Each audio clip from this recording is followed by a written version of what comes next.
ॐ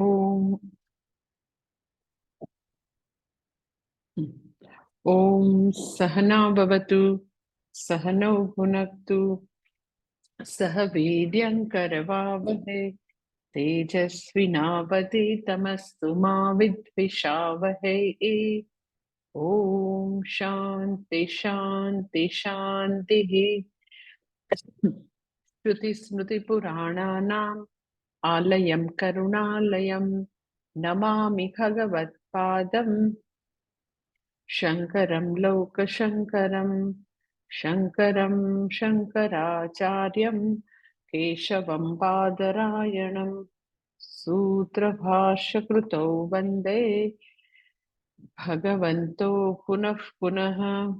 ईश्वरो गुरुरात्मेति मूर्तिभेदविभागिने व्योमवद्व्याप्तदेहाय दक्षिणामूर्तये नमः।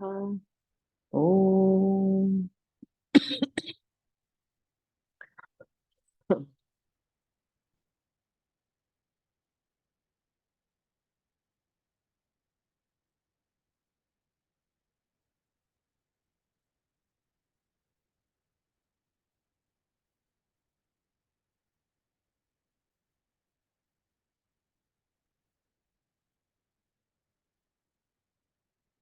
હા અ, હા બીજો અનુવાક અને છેલ્લો શ્લોક 13મો બાકી હતો.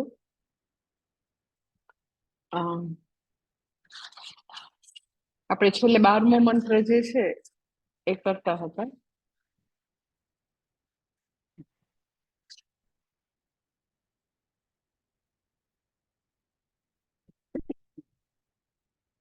છેલ્લો મંત્ર છેલ્લા જે છે એ બોલું છું. ઓમ ગણનાન્ત્વા ગણપતિગું હવામહે કવિં કવીનામુપમશ્રવસ્તમં ज्येष्ठराजं ब्रह्मणां ब्रह्मणस्पत आनशृण्वन्नोतिभिस्सीदसादनम् ॐ महागणपते नमः। नम उच्चे घोषाय क्रन्दयते पत्नीनां पतये नमः। नमः कृष्णवीताय धावते सत्त्वनां पतये नमः।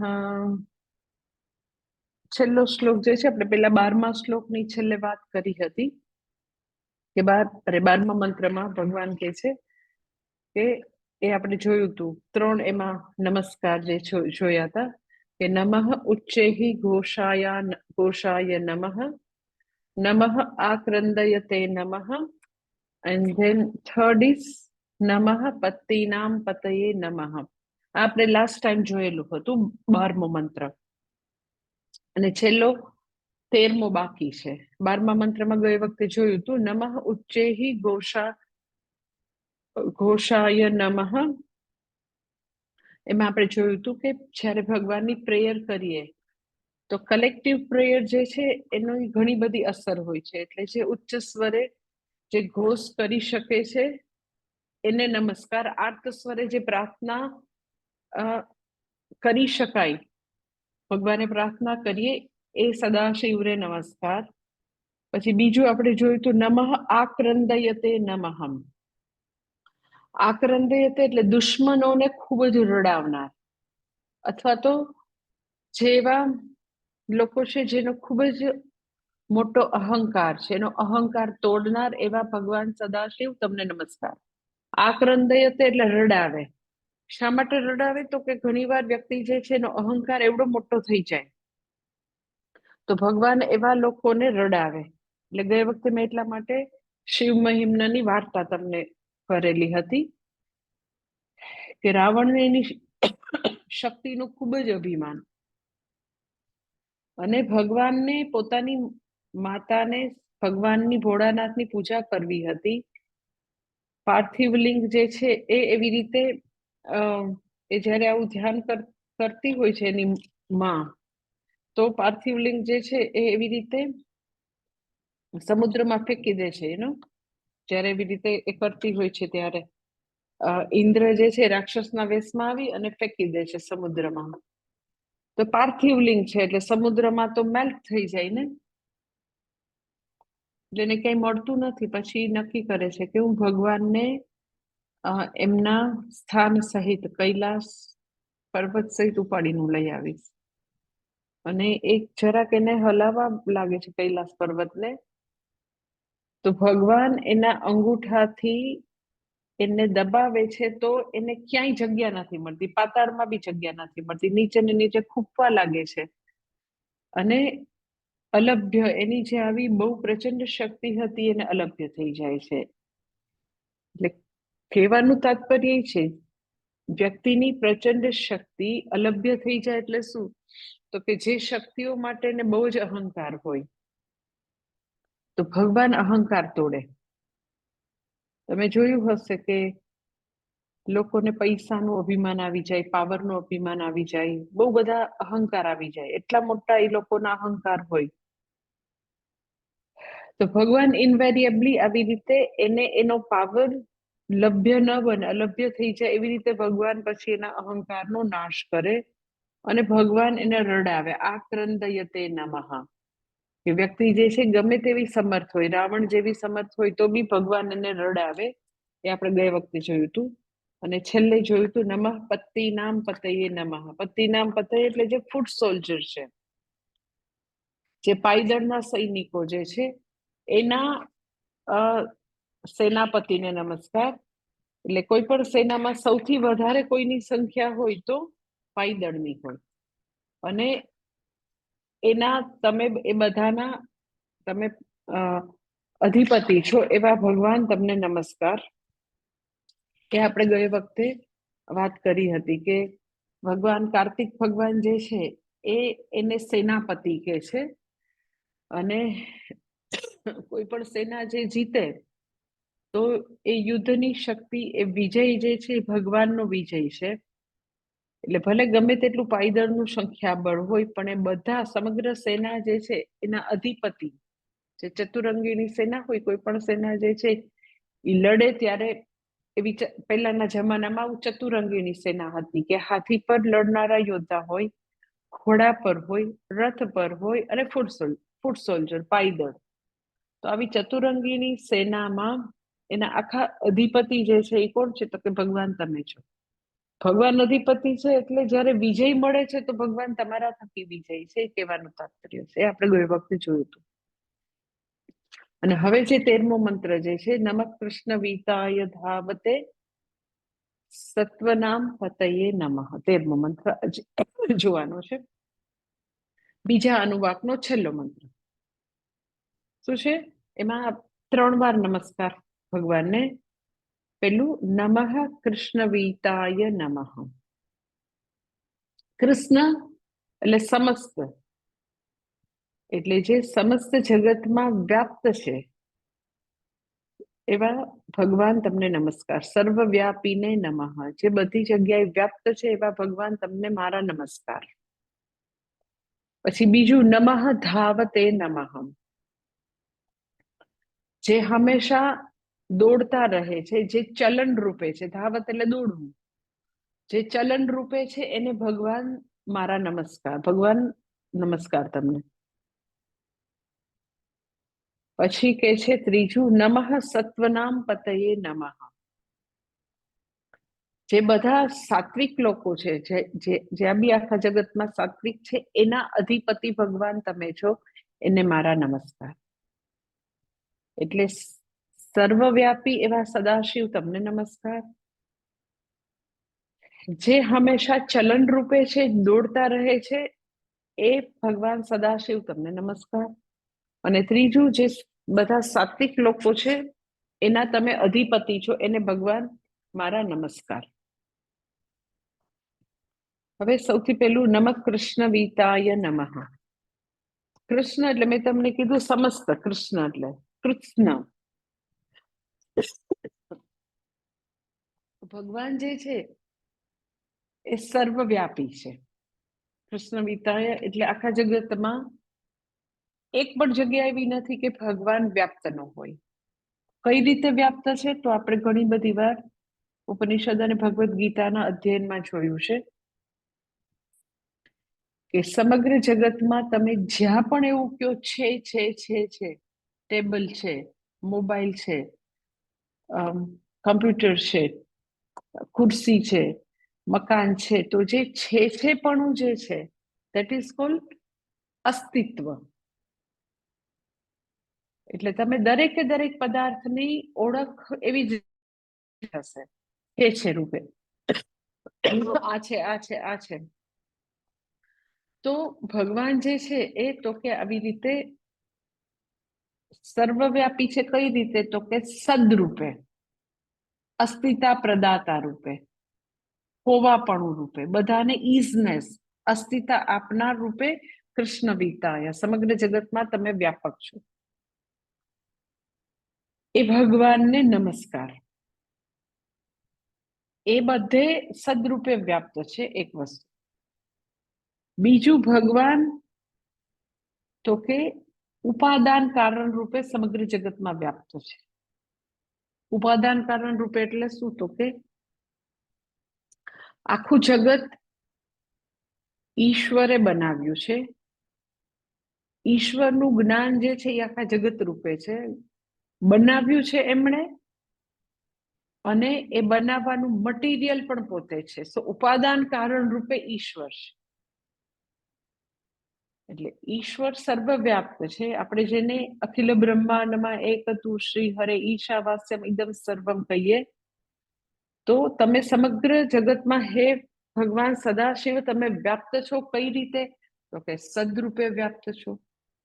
પછી સમગ્ર જગતમાં મટીરિયલ કોઝ રૂપે તમે, તો કે ઉપાદાન કારણ રૂપે તમે સમગ્ર જગતમાં વ્યાપ્ત છો.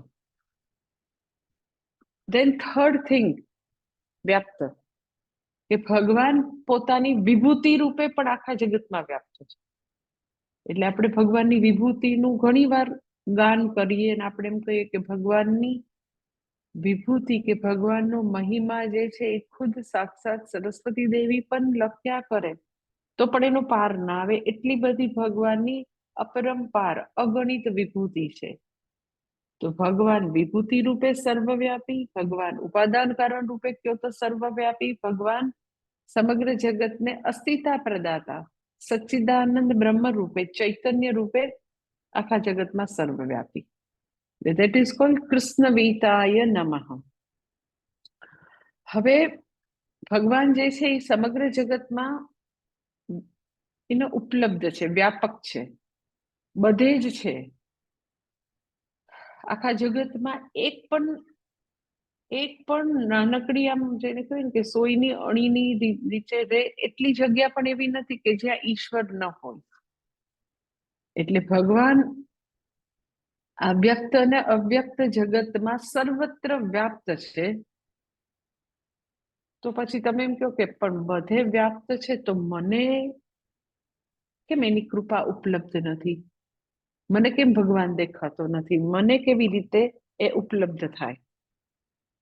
એમ કે સચ્ચિદાનંદ રૂપે, ચૈતન્ય રૂપે વ્યાપ્ત, ઉપાદાન કારણ રૂપે વ્યાપ્ત, એ વિભૂતિ રૂપે વ્યાપ્ત, બધે જ ભગવાન છે કણ કણમાં. તો કે ભગવાન બધે જ વ્યક્ત અવ્યક્ત જગતમાં બધે વ્યાપ્ત છે. વ્યક્ત એટલે અત્યારે મેનિફેસ્ટ જગત છે. એ અવ્યક્ત અવસ્થામાં જતું રહે તોય ઈશ્વર જે છે એ ચૈતન્ય રૂપે સત્તા સ્ફૂર્તિ પ્રદાતા રૂપે છે. એટલે જ એ અવ્યક્ત જગત પણ છે, અવ્યક્ત રૂપે પણ છે જ ત્યાં. તો મને કેમ ઉપલબ્ધ નથી? તો પૂજ્ય સ્વામીજી હંમેશા એમ કે ભગવાન હંમેશા વ્યાપક છે, બધે જ છે. You have to tap the grace. ભગવાનની કૃપા જે છે એ આપણે આવાહિત કરવી પડે. You have to tap this grace. It is like you know કે જમીનની નીચે એક પોટેન્શિયલ રૂપે જળ તો છે, પાણી તો છે, પણ તમારે તો કે એવી નિશ્ચિત જગ્યાએ તમારે ત્યાં આગળ તો કે બોરિંગ કરવું પડે તો જે પોટેન્શિયલ રૂપે પડેલું જલ જે છે એ આપણને ઉપલબ્ધ થાય. એમ ઈશ્વરની કૃપા બધે જ વ્યાપ્ત છે. આખા જગતમાં ક્યાંય એવું નથી કે ભગવાન નથી. તો એ કૃપાને ટેપ કરવી પડે તો એ ગ્રેસ આપણને ઉપલબ્ધ થાય.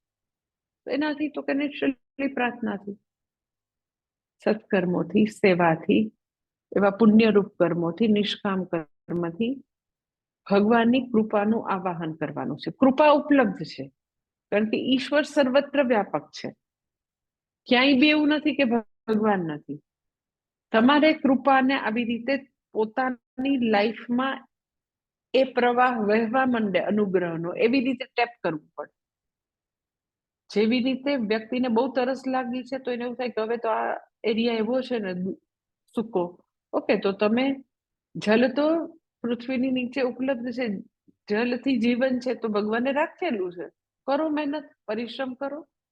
બોરવેલ વાળાને બોલાવીને તમે એ જે છે પોસિબિલિટી એને તમારે સાચી બનાવવી પડે. પોટેન્શિયલ રૂપે છે જલ, પણ એને સાચી બનાવવી પડે. સો ઈશ્વર જે છે કૃષ્ણ વિતાય નમઃ, એટલે એવા સર્વવ્યાપી ભગવાન સદાશિવ તમને મારા નમસ્કાર. પછી બીજું કે છે ધાવતે નમઃ, જે ખૂબ દોડે છે એને નમસ્કાર. આપણને એવું થાય કે એક બાજુથી તમે એમ કહો છે કે એ સર્વવ્યાપી છે, આખા બ્રહ્માંડમાં એક બી એવી જગ્યા નથી કે ત્યાં આગળ તો કે ઈશ્વર ન હોય. જો એ સર્વવ્યાપી છે તો એ દોડે કેવી રીતે? તો ધાવતે નમઃ એટલે દોડે છે.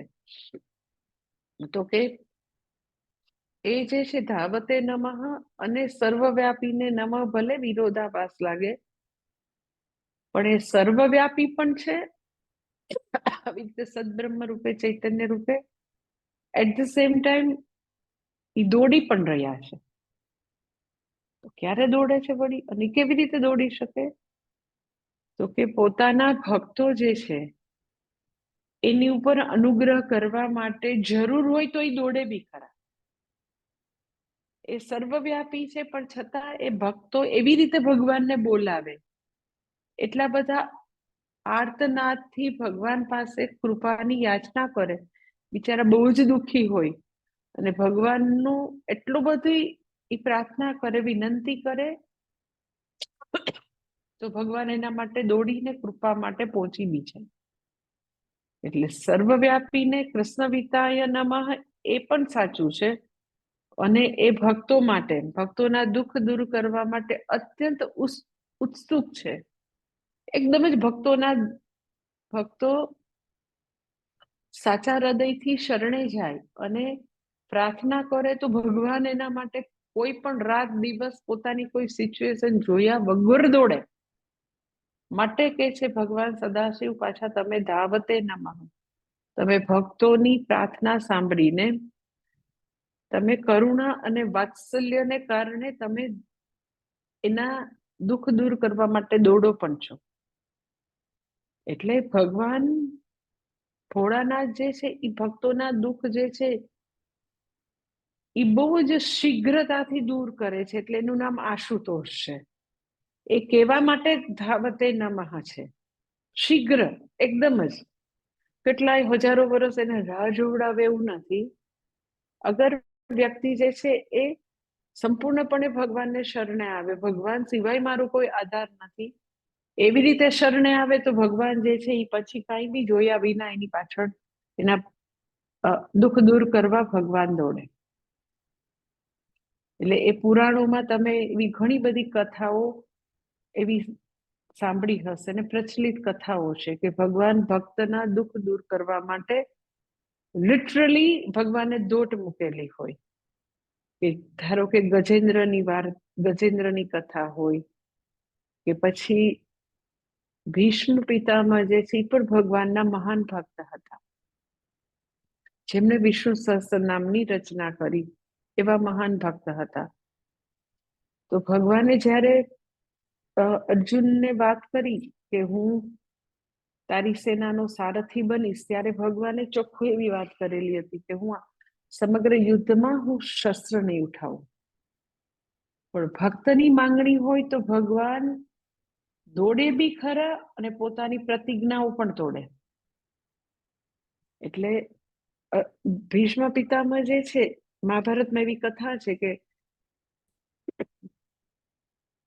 ભીષ્મ પિતામાં જયારે બાણ શૈયા ઉપર હોય છે ત્યારે ભગવાનની સ્તુતિ કરે છે બાણ શૈયા ઉપર, અને પછી એમને ઉત્તરાયણ વખતે દેહ ત્યાગવો હોય છે એટલે શેષશૈયા ઉપર સુતા સુતા ભગવાનની ઝાંખી કરે છે. ભગવાનની જેટલી જેટલી લીલાઓ જે છે કૃષ્ણ ભગવાનની, એ બધાની પોતે બાણશૈયા ઉપર ઝાંખી કરે છે. એટલે ઝાંખી કરવી એટલે શું, તો કે ભગવાનની બધી લીલાઓ હોય ને એને પોતે માનસપટ ઉપર લાવવાની અને એ લીલાઓને જોવી. એમ કે સપોઝ માખણ ચોરની લીલા હોય ભગવાનની, તો તમે ધ્યાનમાં બેસીને આખું લાલાની માખણ ચોરની લીલા ઉપર ધ્યાન કરો, એને ઝાંખી કહેવાય. ઝાંખી એટલે એવી રીતે પણ એ એક પ્રકારનું ધ્યાન છે. જે ભગવાનના કૃષ્ણ ભગવાનના ભક્ત હોય, ખૂબ જ ભાગવતની કથા ખરેખર ખૂબ જ ભાવપૂર્વક મનથી પોતે શ્રવણ કરતા હોય તો પછી ધ્યાનમાં બેસીને એ બધી લીલાઓ માનસપટ પર લાવી અને ભગવાનની લીલાનું દર્શન કરે, એનું નામ ઝાંખી. તો ભીષ્મ પિતામાં જે છે એ બાણ શૈયા ઉપર જ્યારે આવી રીતે હતા ત્યારે ભગવાનની પોતાને સમગ્ર જીવનની જે એવી લીલાઓ હતી કે જે એની સાથે ઘટનાઓ ઘટેલી હતી, એ બધી લીલાઓને પોતે ત્યારે બાણ શૈયા ઉપર એનું દર્શન કરે છે. એટલે બધી પાછી આમ પોતે પોતાના માનસપટ ઉપર લાવીને જોવે છે કે ભગવાન તમારી લીલાઓ તો અપરંપાર છે, તમે કેવા છો ભગવાન. એમ કે આમ તમે પ્રતિજ્ઞા લીધી, પણ તમે પાછું એમ કે ભીષ્મએ એવું રીતે કીધું હતું કે હું એને તો અસ્ત્ર શસ્ત્ર ઉઠાવડાવીશ જ. એમ કે ના, હું એમ કે એવો ભગવાનનો ભક્ત છું કે હું એને કહીશ કે તમારે શસ્ત્ર ઉપાડવાના જ છે. અને ભીષ્મએ એવી પ્રતિજ્ઞા લીધેલી કે હું સારથી છું, હું સમગ્ર યુદ્ધમાં શસ્ત્ર નહીં ઉઠાવું. તો ભગવાનને ખબર પડે છે કે એને એવી ઈચ્છા છે ભીષ્મને કે હું શસ્ત્ર ઉઠાવું, તો હું ભગવાન છું અને મારી પ્રતિજ્ઞા મોટી, એવું નથી. ભક્તને માટે ભગવાને પોતાની પ્રતિજ્ઞા તોડી અને ભીષ્મને મારવા માટે રથનું પૈડું હાથમાં લઈ અને દોડે છે. ધેટ ઇઝ ધાવતે નમઃ. એટલે આમ બાણ શૈયા ઉપર પોતે એ આખી એ લીલાની ઝાંખી કરે છે કે ભગવાન તમારી લીલા કેવી અપરંપાર છે, તમે કેવા ભગવાન છો કે મારી પ્રતિજ્ઞા રાખવા માટે તમે શસ્ત્ર ધારણ કર્યા અને તમે કેવા રથનું પૈડું તમારા હાથમાં લઈ અને કેવા મને મારવા માટે દોડ્યા તમે. એટલે ભગવાન જે છે એ આવી રીતે ઉતાવળા થઈને તમે પૈડાનું ચક્ર બનાવીને કેવા મારવા તમે મને દોડેલા, એ બધી લીલાઓની ઝાંખી કરે છે. એટલે આવું તો ભગવાનના જીવનમાં તમે ભાગવતમાં, મહાભારતમાં જોઈ શકો કે ભક્તોની પ્રાર્થના હોય તો ભગવાન કોઈ પણ પ્રકારે પોતાની કોઈ પણ સ્થિતિ જે છે એને જોયા વિના, પોતે પગમાં ચપ્પલ પણ ન પહેરેલા હોય, પોતાના વસ્ત્રનું પણ ભાન ન હોય, અને હાથમાં અસ્ત્ર શસ્ત્ર જે છે એ લઈને ઉતાવળા થઈને દોડી અને ભક્તની મુશ્કેલી દૂર કરે. કારણ કે આર્ત સ્વરે એ ગજેન્દ્રએ પ્રાર્થના કરેલી હોય કે દ્રૌપદીએ પ્રાર્થના કરેલી, પણ બધા માટે ઉતાવળા થઈને દોડો છો એવા ભગવાન તમને મારા નમસ્કાર. ધાવતે નમઃ. એટલે ભક્તોની પ્રાર્થનામાં એવી તાકાત છે કે જે સર્વવ્યાપી ભગવાન છે, જે ખરેખર એને દોડવું હોય તો ન દોડી શકે, આખા બ્રહ્માંડમાં સદરૂપે ખીચો ખીચ છે, પણ છતાં ભક્તની એવી પ્રાર્થના છે તો ભગવાન એવી રીતે એવું રૂપ ધારણ કરીને ભક્તને જે રૂપે દર્શન જોતા હોય દર્શન આપે અને એની મુશ્કેલીઓને દૂર કરનાર એવા ભગવાન તમને નમસ્કાર. ધેટ ઇઝ ધાવતે નમઃ. દોડતા એવા ભગવાનને નમસ્કાર. પણ ભગવાનને દોડતા કરવાની તાકાત કોનામાં છે, તો કે ભક્તોની પ્રાર્થના. ભક્તો એવી આર્તસ ફરે કે તમારા સિવાય મારું કોઈ શરણ નથી. હે ગોવિંદ, હે માધવ, બસ હવે તમારા સિવાય કોઈ નથી. એવી ભગવાનની પ્રાર્થના હોય તો ભગવાન પણ તો કે ધાવતે નમઃ, ભગવાન દોડી અને એની રક્ષા કરે. પછી ત્રીજું કે છે સત્વનામ પતયે નમઃ. સત્વનામ પતયે નમઃ એટલે તો કે સાત્વિકા નામ વિવેકા નામ પતિ. સાત્વિક એટલે જે લોકો વિવેકી લોકો છે એના તમે અધિપતિ છો. સાત્વિક લોકોના તમે અધિપતિ છો, એને મારા નમસ્કાર.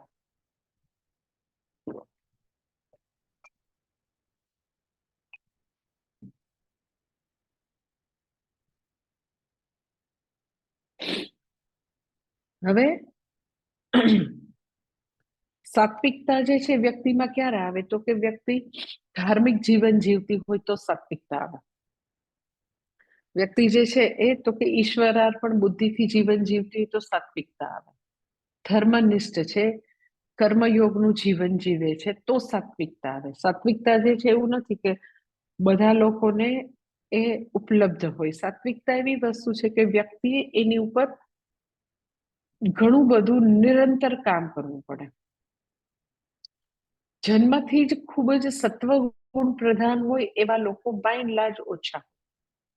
સત્વગુણની અભિવ્યક્તિ શું છે તો કે વ્યક્તિને વિદ્યા માટે પ્રેમ હોય, જ્ઞાન માટે પ્રેમ હોય, ભક્તિ માટે પ્રેમ હોય, ત્યાગનું જીવન હોય, ભોગનું જીવન નહીં, ત્યાગનું જીવન હોય, વૈરાગ્ય હોય, નિષ્કામ ભાવના હોય, સેવા હોય, તપ હોય.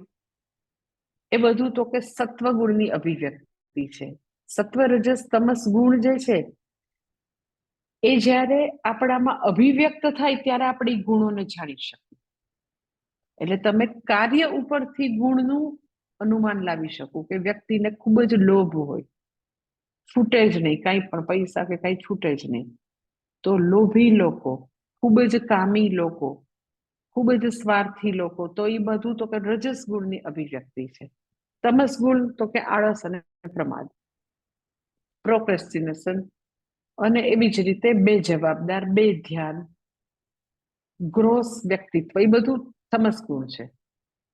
ભગવાન કોણ છે તો કે તમે સત્વનામ પતયે નમઃ. રાજસિક જે છે એ બધાના તમે અધિપતિ છો એવું નથી કહેતા. તામસિકના અધિપતિ એવું અહીંયા નથી કહેતા. રાજસિક તામસિકની અત્યારે વાત નથી કરતા. અત્યારે સૌથી પહેલા કહે છે કે તમે સાત્વિક લોકો જે છે એના તમે અધિપતિ છો એવા ભગવાન તમને મારા નમસ્કાર. એટલે સાત્વિક ગુણ જે છે એ વ્યક્તિ એના માટે કામ કરવું પડે. તમસમાંથી રજસ, રજસમાંથી સત્વમાં ઉપર ઉઠવું પડે. અને એનો સૌથી પહેલું એનો બેઝિક વસ્તુ જો કઈ હોય તો વ્યક્તિ સામાન્ય ધર્મ અને વિશેષ ધર્મનું પાલન કરતી હોય તો એવા ધાર્મિક લોકો જે છે એ ધીરે ધીરે ધીરે સત્વનિષ્ઠ બની શકે. પણ બેઝિક સૌથી પહેલું ફંડામેન્ટલી શરૂ ક્યાંથી થાય તો કે સામાન્ય ધર્મ, વિશેષ ધર્મ. વ્યક્તિ સામાન્ય ધર્મ એટલે એથિકલ લાઈફ છે, વિશેષ ધર્મ એટલે પોતાના કર્તવ્ય કર્મને બરાબર નિષ્ઠાથી બજાવે છે. એનું નામ તો કે ધાર્મિક લોકો. અને એવા ધાર્મિક લોકો જ્યારે ઈશ્વર અર્પણ બુદ્ધિથી જીવન જીવે તો એને કહેવાય તો કે તો વ્યક્તિ જે છે એ સાત્વિક બની શકે. તો તમે એવા બધા સાત્વિક લોકો છે એના તમે અધિપતિ છો. સત્વનામ પતયે નમઃ. તો અમને ભગવાન એવી સાત્વિકતા પ્રદાન કરો. અમારા જીવનમાં બી જ્યાં જ્યાં રજસ છે, તમસ છે, એ બધામાં બધાની સામે અમે લડી શકીએ, એનીથી ઉપર ઉઠી શકીએ એવું ભગવાન સદાશિવ તમે અમને વરદાન આપો, જેથી કરીને અમે સાત્વિક બની શકીએ. અને એ બધા સાત્વિક લોકોના અધિપતિ એવા ભગવાન તમને મારા નમસ્કાર. એટલે અહીંયા એ બીજો અનુવાક પૂરો થાય છે. અને હવે તો કે ત્રીજો અનુવાક.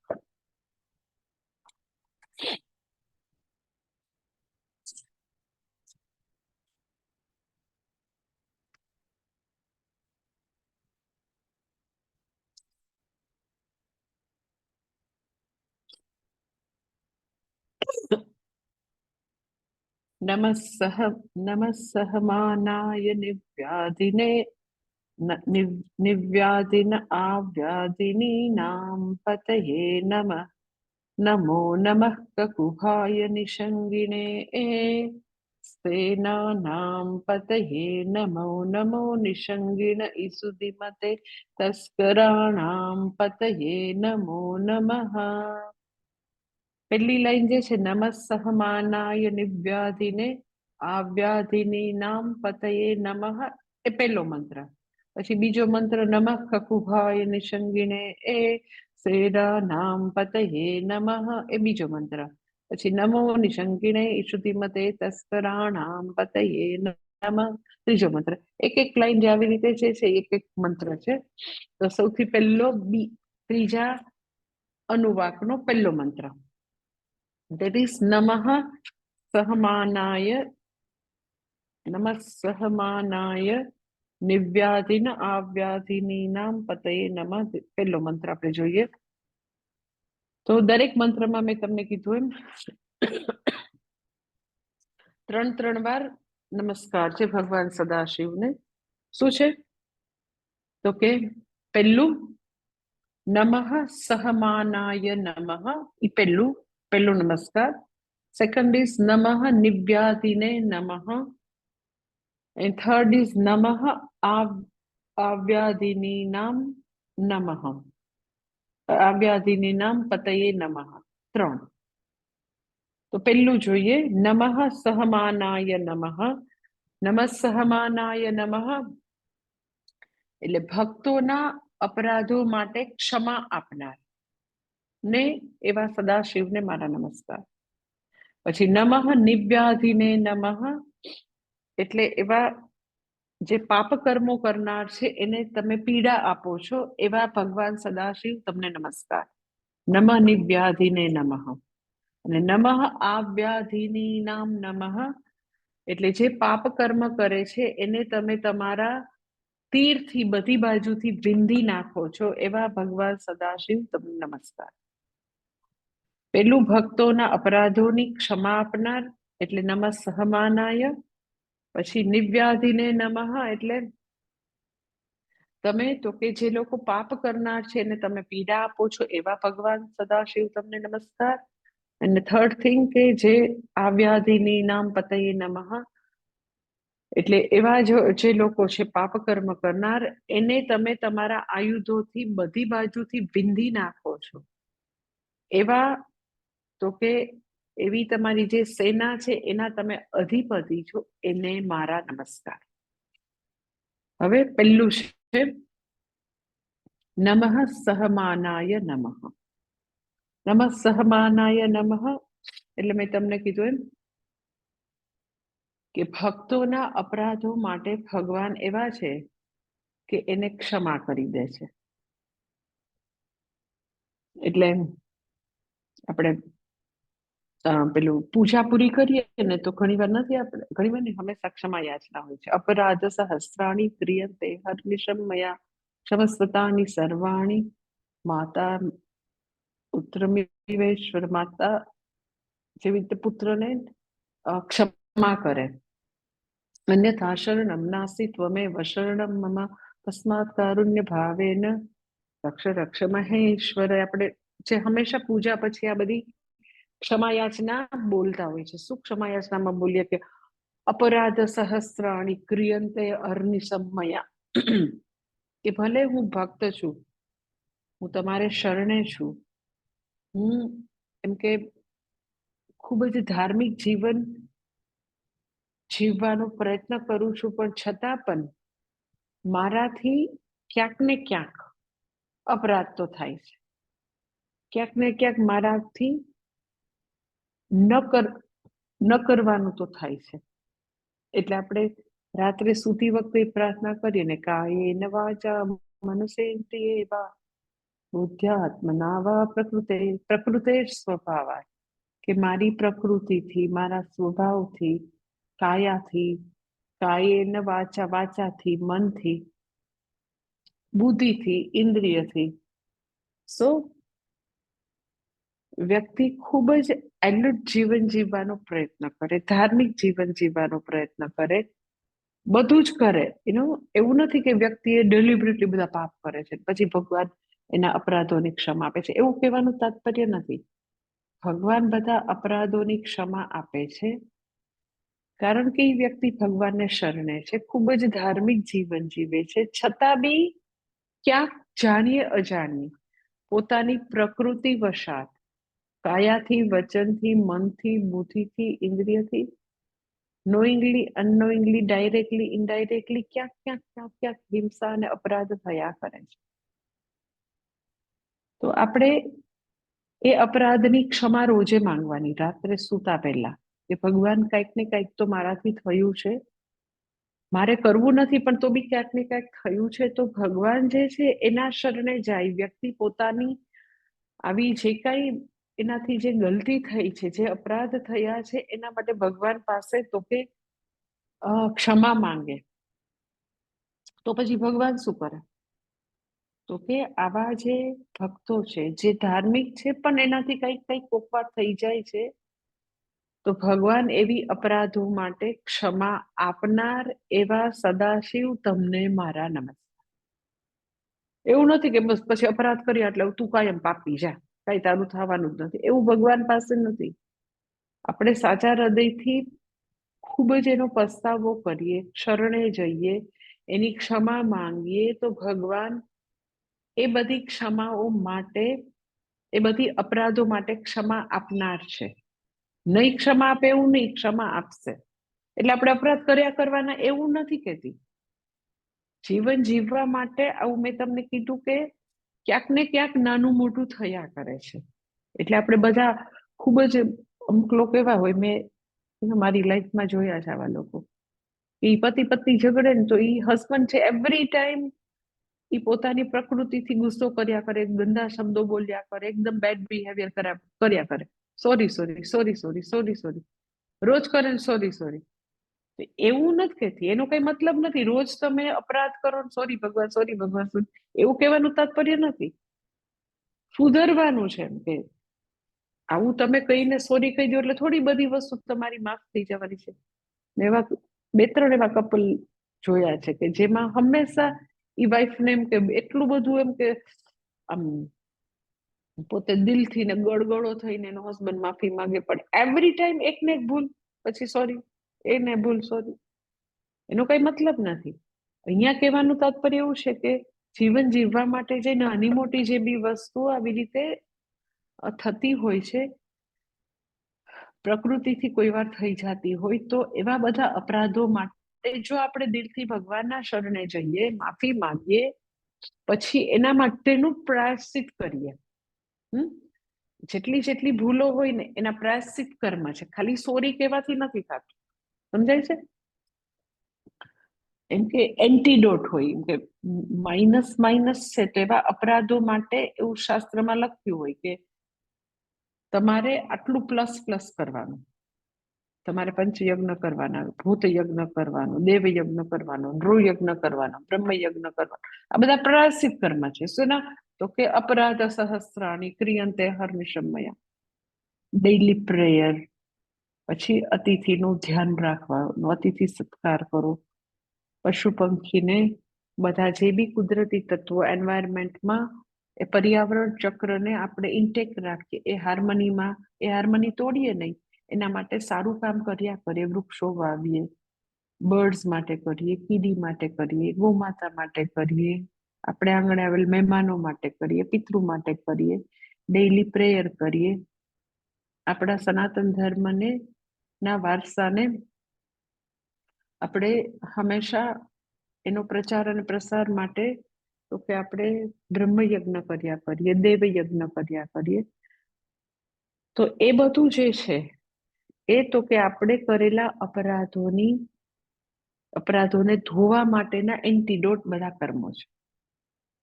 અપરાધ થાય છે એટલે ભગવાન સોરી સોરી સોરી એવું નથી, પણ અગર મારાથી માઇનસ માઇનસ માઇનસ થયું છે તો હું પ્લસ પ્લસ જો કરું તો મારા અપરાધોની ભગવાન ઘણી બધી ક્ષમા આપે.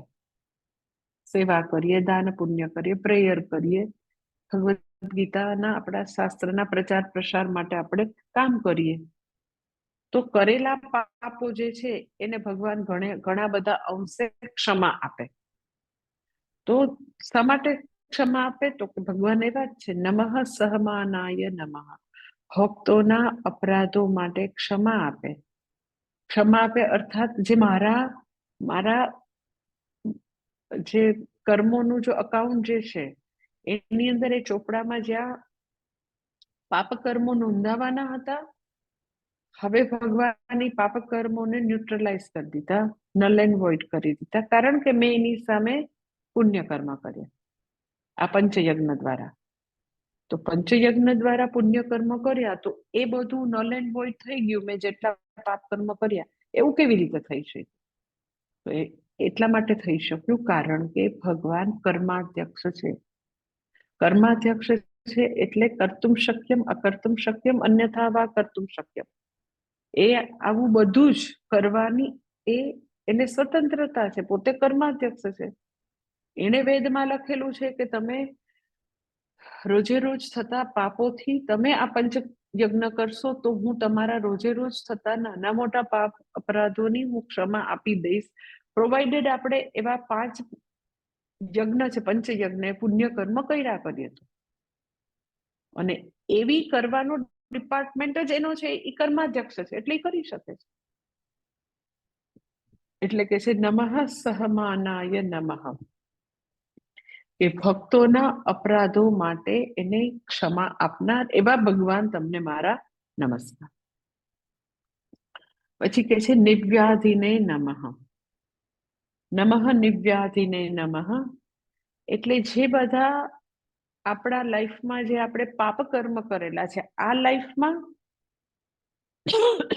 જન્મો જન્માંતરમાં, તો જન્મો જન્માંતરમાં જો પાપ કર્મ કર્યા છે અને એ પાપ કર્મ આ લાઈફમાં પાકવાના હોય, અથવા તો આ જન્મે કરેલા પાપ કર્મો આ જન્મે પાકવાના હોય, તો પાકવાનો જુદો જુદો એનું જુદી જુદી અભિવ્યક્તિ છે પાપ કર્મ પાકવાની. એક અભિવ્યક્તિ એવી છે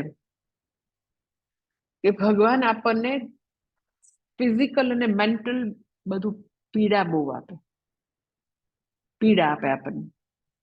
એટલે નિવ્યાધિને નમઃ એટલે આપણને આપણા પાપ કર્મોની પીડા આપનાર એવા ભગવાન સદાશિવ, હવે હું તમારા શરણે છું, તમને નમસ્કાર કરું છું. હવે ભાઈ બધા પાપ કર્મોની પીડા ભાઈ ઓછી કરો, ઓછી.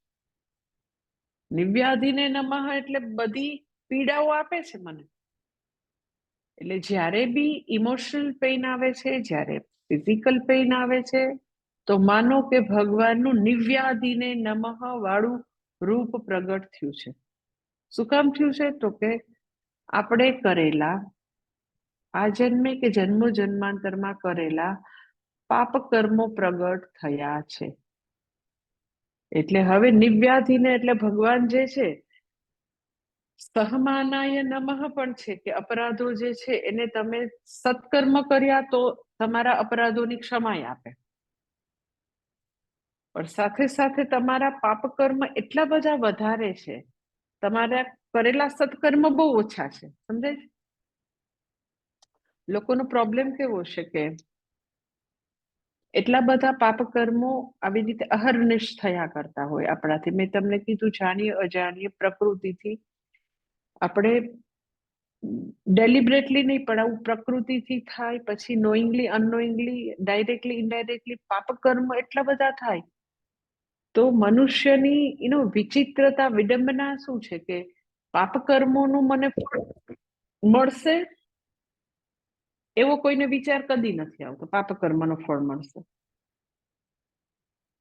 પરંતુ કંઈક નાનકડું પુણ્ય કર્મ કર્યું હોય ને તો કે હું તો કેટલું કરું છું, પણ તમે જો અમારા આ કેટલો કમરનો દુખાવો મારું જાતો જ નથી, આ હડકાનું કેટલું દુખાવો, અરે પણ એ તો તમે સમજો કે તમે કરેલા પાપ, સાવ સીધું છે ને ગણિત, કે તમે કરેલા જે પુણ્ય કર્મ છે, પુણ્ય કર્મ જે છે એ ઓછા પડે છે, પાપ કર્મનો જથ્થો વધારે છે.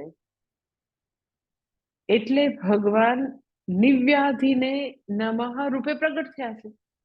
તમને તમારા પાપ કર્મોની સજા આપવા માટે ભગવાન પ્રવૃત્ત થયા છે. એટલે જે પાપ કર્મોની સજા કેવી રીતે, તો કે જીવનમાં જેટલા બી તમને રોગ આવે આપણને, જેટલા બી, કે તમે સવારે પથારીમાંથી ઉઠો ને તમને અરે સૂતી હતી ત્યારે કઈ નહોતું, પણ એમ કે ઉઠી તો એટલું બધું માઇગ્રેન થઈ ગયું છે, એવું માથું દુખે છે, સાવ સ્વસ્થ સૂતા હો ને સવારે તો કે એટલું બધું માથું દુખે છે, એટલી પેટમાં ગડબડ થઈ ગઈ, એવી કમર જલાઈ ગઈ છે, વોટેવર જે તમે કહેતા હો, તો એ જે છે પાપ, જે કઈ આવું પ્રગટ થાય છે, જે તમને શારીરિક પીડા આપે છે, એ બીજું કાંઈ જ નથી, આપણે કરેલું પાપ કર્મ આ રીતે પ્રગટ થાય. એટલે કોઈ વ્યક્તિને કેન્સર રૂપે પ્રગટ થાય, કોઈ વ્યક્તિને તો કે આવી રીતે હાર્ટનો પ્રોબ્લેમ, કોઈને ડાયાબિટીસ રૂપે, કોઈને બ્લડ પ્રેશર રૂપે, કોઈને ઓર્થોપેડિક પ્રોબ્લેમ રૂપે, કોઈને તો કે ખૂબ જ ડિપ્રેશન રૂપે. હમણાં આજે જ કોઈ મને વાત કરતું હતું, રાજકોટથી બરોડા આવતી, તો મને કે એને એ ભયંકર એમ ક્લિનિકલ ડિપ્રેશનનો શિકાર છે એ વ્યક્તિ. મને કે હું એને એમ વાત કરતી હતી કે somebody should make her realize કે this is not proper અને this is she should do. અને કે માતાજી હું શું કહું, એકદમ ભયંકર ક્લિનિકલ ડિપ્રેશનનો કેસ છે, ઇન સ્પાઇટ ઓફ એમ કે બધું જ ભગવાન એને આપેલું છે, પણ એટલું ડિપ્રેશન છે તો એ શું કરે. એટલે વ્યક્તિને ડિપ્રેશન છે, વ્યક્તિને ફ્રસ્ટ્રેશન છે, વ્યક્તિને હેલ્પલેસનેસ સતત ફીલ થાય, તો બધું હોવા છતાં વ્યક્તિ માનસિક રીતે પીડાયા કરે, બધું હોય તો. એમ કે શરીરમાં ઈ બેનની મને વાત કરતા તો નખ જેટલોય રોગ નથી, કાંઈ જ નહીં, એકદમ હેલ એન્ડ હાર્ટ, એકદમ સ્વસ્થ. પ્રોબ્લેમ શેનો, તો કે ડિપ્રેશન. તો અગર શારીરિક પીડા છે કે અગર માનસિક પીડા છે, એ બધું તો કે નિવ્યાધિને નમઃ, કે આપણે કરેલા પાપોની સજા આપનાર ભગવાન સદાશિવ, હવે તમને હું ખરેખર નમસ્કાર કરું છું કે મારા પાપને તમે હવે ઓછા કરો. પણ આટલું નક્કી છે કે જ્યારે આપણને ક્યાંય બી એમ કે ઇવન ખાલી વેધરથી પણ આપણને પીડા થતી હોય, સપોઝ યુ નો કે જ્યારે ખૂબ જ ઉનાળો આવે ને, તો મેં અમદાવાદમાં એક જ વાર મારી લાઈફમાં એટલી ગરમી જોઈ છે, લગભગ મને છે 4 or 5 years પહેલા, 44 ડિગ્રી સેલ્સિયસ, 45 ડિગ્રી સેલ્સિયસ એટલું અમદાવાદમાં તાપ. અહીંયા બી આઈ એમ શ્યોર એટલું જ હશે. રાજકોટમાં હજી 42-43 સુધી મેં જોયું છે, 45 ડિગ્રી સેલ્સિયસ નથી મને ખ્યાલ એમ. પણ એમ કે એવી ભયંકર તાપમાં બહાર નીકળવાનું થાય તો આમ લિટરલી પેલી હોળી પ્રગટાવેલી હોય ને તમને સ્કિનમાં જે દાહ થાય ને એવો થાય દાહ, 45 ડિગ્રી સેલ્સિયસ હોય તો.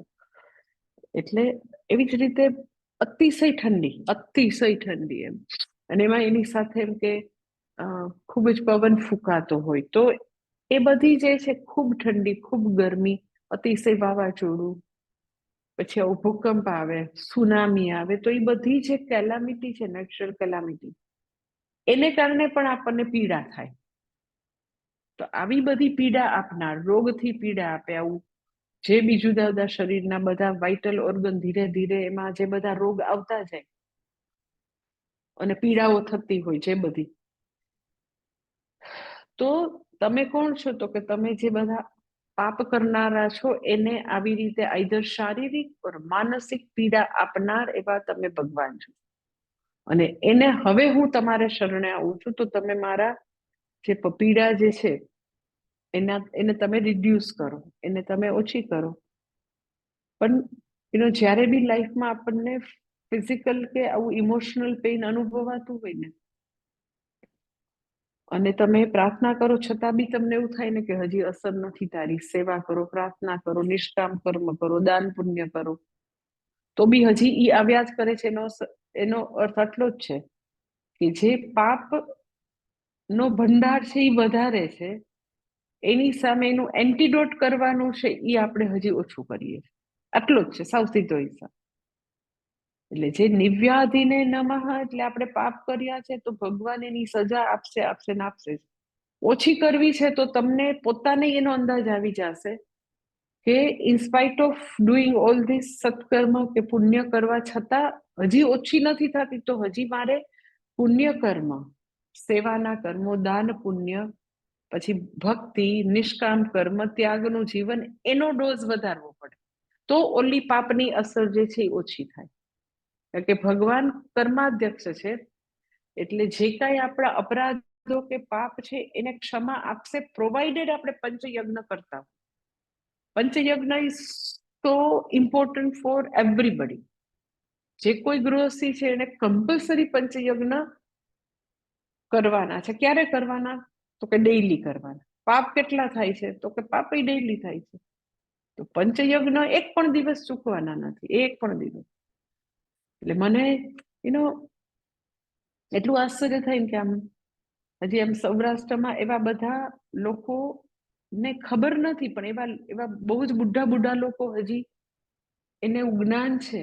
એટલે અમારા એક સ્ટુડન્ટ છે અમદાવાદમાં, તો મને રાજકોટમાં, તો મને 10 years પહેલા કે 12 years પહેલા, મને યાદ નથી, કે મારા મમ્મી 101 વર્ષના છે, મારી પાસે આવ્યા 101 વર્ષ.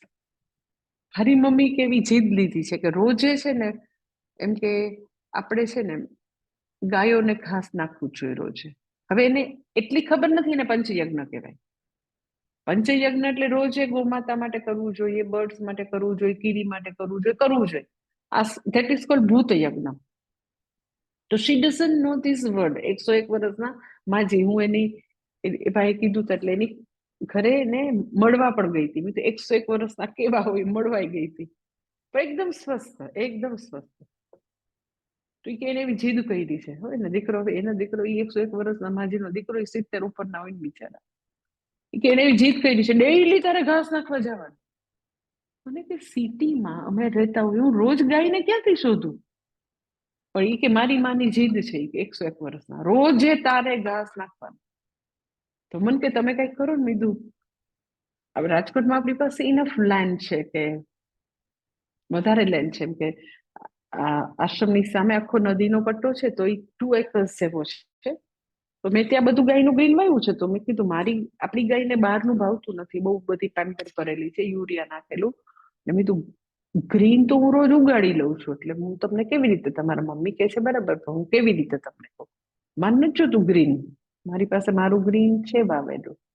મને કે કાંઈક કરો. મારી માં એમ કે રોજ તારે ઘાસ એને નાખવાનું છે. મને કે કાંઈક કરો. એટલે મેં ઓકે, તો તમે એક કામ કરો કે આખો ટ્રક સુકાનો તમારે 15 દિવસે, મહિને, જ્યારે અહીંયા મને ખબર નથી ક્યારે ખૂટી જાય છે, પણ એક ટ્રક કે જે બી છે લોડ, મોટું રિક્ષા ભરીને સૂકું આપી દો. સૂકું અમે 12 અવર્સ સૂકું આપતા આવ્યું છે, અને 12 અવર્સ ગ્રીન આપીએ. 24 કલાકનો અમારો ક્રમ હોય.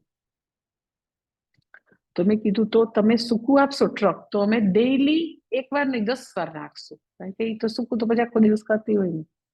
તો ત્યારથી ઈમાજી 101 વર્ષના 12 વર્ષ પહેલા કીધું હતું. પછી તો 2-3 years પછી માજી છે તો સ્વર્ગવાસ થઈ ગયો, પણ માજી એના છોકરાને આજ્ઞા આપીને ગયા, રોજે ઘાસ તારે નાખવાનું છે. એટલે એ ભાઈ જેટલી વાર ટ્રક લઈને આવે ને, તો એટલા સંતુષ્ટ. મારી માએ કીધું તું તારે ગાયને રોજ ઘાસ નાખવાનું છે. આઈ એમ સો હેપી કે ઘાસ તો નખાય છે. મને એમ કે તમારા હાથે નખાય છે. હું હોઉં રાજકોટમાં તો હું કોઈને નાખવા જ ન દઉં, હું જ નાખું મારા હાથે છે. પછી મને ભરી દે, દેટ ઇઝ અનધર થિંગ. પણ ગોમાતાની સેવા પોતે ખુદ કરવી જોઈએ. એમાં નોકર ચાકર ન હોય કઈ, બધે નોકર ચાકર હોય, પણ ગોમાતાનું કામ પોતે હાથે જ કરવાનું હોય.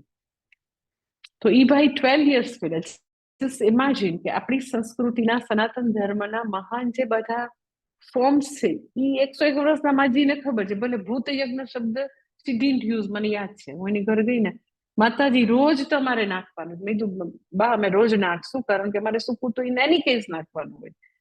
મેં કીધું ગ્રીન અમે અમારી મેળે વાવીએ છીએ, સૂકું તમારા તરફથી. તો આજે 12 years થઈ ગયા, વિચાર કરો. આજ સુધી એક પણ એમ કે અમે અમારી મેળે નથી લીધું, જસ્ટ બીકોઝ ઓફ હર સંકલ્પ. અને એ આપણી સંસ્કૃતિ છે કે ભૂત યજ્ઞ જે છે એ થવો જોઈએ ને જોઈએ જ નહીં.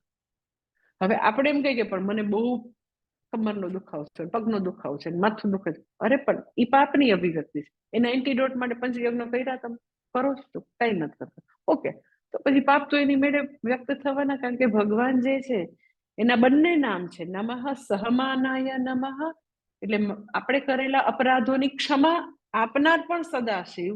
ન કરો કઈ પંચયજ્ઞ, ઓકે, નિવ્યાધિને નમઃ, કઈ નથી કરતા તો એ બધા પાપીઓને એના પાપની સજા આપનાર પણ ઈશ્વર. અને આપણે બધા કેવા મહાન, તો કે આપણને કેટલી વાર પુણ્ય કર્મ કરવાની તક મળે, કેટલી વાર મળે, તમે કરો કરો કરો કરો તો બી નહીં કરવાના. સમજાય છે? અચ્છા, એટલે જ્યારે આપણને ન્યુટ્રલાઇઝ કરવાની, આ માજી જે છે એમ કે એના છોકરાને એકદમ આજ્ઞા આપીને રોજ ઘાસ નાખવાનું જ છે આપણા તરફથી, તો હવે સપોઝ માની લ્યો હાઇપોથેટિકલી ને, એ લોકો તો બહુ જ ગ્રેસફુલી આપે છે, બહુ જ ગ્રેસફુલી. મને આપણા આશ્રમમાં દાન આપે પણ બહુ જ ગ્રેસફુલી આપે, એ મને પચે, બાકી પચે જ નહીં. એકદમ એકદમ કૃતજ્ઞતાથી કે મને મારું પંચયજ્ઞ ભૂત યજ્ઞ કરવો છે, પણ મને કઈક કોઈક સારી શુદ્ધ જગ્યા જોઈએ છે, તો આ લોકોએ મને પ્રોવાઈડ કરી, એટલે અમે ધન્ય છીએ. That is called gracefully. તો વિચાર કરો કે એ કેટલી બધી એનામાં વિઝન હશે. એટલે આપણને એવું ઘણી બધી વાર આપણને પંચયજ્ઞ કરવાની તક મળતી હોય પણ આપણે ન કરીએ. એટલે અગર કરીએ પંચયજ્ઞ હંમેશા, તો આપણા અપરાધો માટે ભગવાન તો કે ભક્તોના બધા અપરાધોની ક્ષમા આપે. એ જ ભગવાન સદાશિવ નથી કરતા તો નિવ્યાધિને નમઃ, પાપીઓને એના પાપની સતત સજા આપે. પણ હવે ભક્ત અત્યારે રુદ્રમાં અભિષેક કરી રહ્યો છે, નીકળે છે ઘરે ભગવાન પાછું, હવે બહુ બધી ઇમોશનલ અને ફિઝિકલ પેઇન આપે. હું પંચયજ્ઞ કરીશ, હું નિષ્કામ કર્મ કરીશ, મારા બધા અપરાધોની તમે હવે ક્ષમા આપો. તમે જે યમરાજા રૂપે આવી અને બધાને જે રોગ આપો છો, વૃદ્ધાવસ્થાની બધી તકલીફો આપો છો, પણ હવે એ બધા પાપ માટે તમે, તો કે અમે આવા રીતે એના માટે સત્કર્મ કરીશું અને એ બધી સજામાંથી તમે અમને મુક્ત કરો. ધેટ ઇઝ નિવ્યાધિને નમઃ. અને ત્રીજું કે છે નમઃ આવ્યાધિની નામ પતયે નમઃ. આવ્યાધિની નામ પતયે નમઃ એટલે ભગવાન પાસે બધા દેવતાઓની સેના છે અને એના સેનાપતિ ભગવાન છે. એટલે કે છે કે તમે સુરવીર બધા દેવતાઓની સેના છે. અને આવ્યાધિની નામ પતયે નમઃ એટલે અગર વ્યક્તિ પોતાના પાપ કર્મો અંગે કોઈ એન્ટીડોટ ન કરે, કોઈ પુણ્ય કર્મ ન કરે, તો એ ભગવાનની દેવતાઓની સેના જે છે એની પાસે બહુ બધા આયુધો છે. તો એ આયુધો એ બધા તીરથી, તો કે એ બધા પાપીઓને બધી બાજુથી વિંધી નાખનાર ભગવાન સદાશિવ તમને નમસ્કાર. આવ્યાધિની નામ પતયે નમઃ એટલે તીરની વર્ષા કરીને બધા અપરાધીઓને સજા આપે એવા દેવતાઓની સેનાના અધિપતિ ભગવાન સદાશિવ તમને નમસ્કાર. અને પછી આગળ બીજા મંત્રમાં કે છે નમઃ કકુભાય નમઃ, નમઃ નિષંગિને નમઃ, નમઃ સેનાનામ પતયે નમઃ. નેક્સ્ટ સોમવાર જોઈ લેશું. ઓમ પૂર્ણમદ પૂર્ણમિદં પૂર્ણાત પૂર્ણમુદચ્યતે પૂર્ણસ્ય પૂર્ણમાદાય પૂર્ણમેવાવશિષ્યતે. ઓમ શાંતિ શાંતિ. હરિ ઓમ. શ્રી ગુરુભ્યો નમઃ. હરિ ઓમ. હવે